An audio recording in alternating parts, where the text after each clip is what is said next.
Hello, good morning sa lahat. Kamusta na kayo? Dahil marami pong nagtatanong paano ako mag-adobo ng pusit na malapot pero hindi siya makunat. Ituturo ko na lang po ng sabay-sabay. Linis gaya ng pusit, tanggalin muna natin yung mata, yung backbone niya.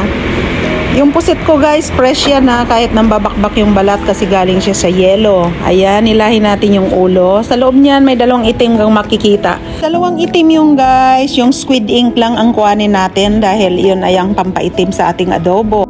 Hiwain natin guys at linisin maigi ang pusit at yan po ang kompleto niyang sahog.